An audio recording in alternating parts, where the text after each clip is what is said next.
सन 1680 में औरंगजेब को समझ आ चुका था कि शिवाजी को रोकने उसे स्वयं ही दक्खन जाना होगा। 5 लाख की विशाल फौज लेकर वह दक्खन की ओर निकला और उसके वहां पहुंचने के पहले ही छत्रपति की मृत्यु हो गई। औरंगजेब को लगा अब तो मराठों को पराजित करना अत्यंत आसान होगा, परंतु छत्रपति संभाजी ने 1689 तक उसे जीतने नहीं दिया। अपने सगे साले की दगाबाजी की वजह से छत्रपति संभाजी पकड़े गए और औरंगजेब ने अत्यंत क्रूर और वीभत्स तरीके से उनकी हत्या करवा दी। अब छत्रपति बने राजाराम मात्र 20 वर्ष के थे और औरंगजेब के अनुभव के सामने कच्चे थे। एक बार फिर उसे दक्खन अपनी मुट्ठी में नजर आने लगा था। यहीं से इतिहास यह बताता है कि छत्रपति शिवाजी ने किस आक्रामक संस्कृति की नींव डाली थी। हताश होकर हथियार डालने के बजाय संताजी घोर पड़े और धनाजी जाधव के नेतृत्व में राजाराम को छत्रपति बनाकर संघर्ष जारी रहा। सन 1700 में छत्रपति राजाराम भी मारे गए।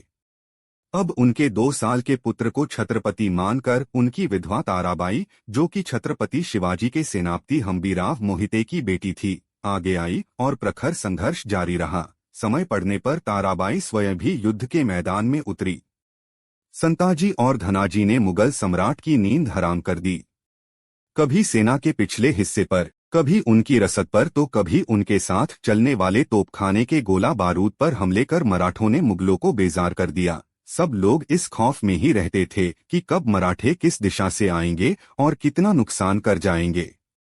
एक बार संताजी और उनके 2000 सैनिकों ने सर्जिकल स्ट्राइक की तर्ज पर रात में औरंगजेब की छावनी पर हमला बोल दिया और औरंगजेब के निजी तंबू की रस्सियां काट दी। तंबू के अंदर के सभी लोग मारे गए, परंतु संयोग से उस रात औरंगजेब अपने तंबू में नहीं था, इसलिए बच गया।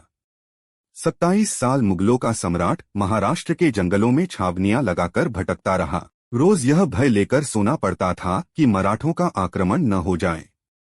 27 साल कुछ हजार मराठे लाखों मुगलों से लोहा भी ले रहे थे और उन्हें नाकों चने भी चबवा रहे थे। 27 वर्ष सम्राट अपनी राजधानी से दूर था। लाखों रुपए सेना के इस अभियान पर खर्च हो रहे थे। मुगलिया राज दिवालिया हो रहा था। अंततः सन 1707 में औरंगजेब की मृत्यु हो गई। 27 वर्षों के सतत युद्ध और संघर्ष के बाद भी मराठों ने घुटने नहीं टेके।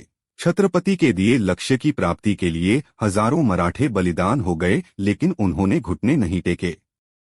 यह इतिहास भी कहाँ पढ़ाया गया है? कितने लोग हैं जिन्हें ताराबाई, संताजी और धनाजी के नाम भी मालूम है? पराक्रम तो छोड़ ही दीजिए। वीडियो अच्छी लगी हो तो लाइक करें और चैनल को सब्सक्राइब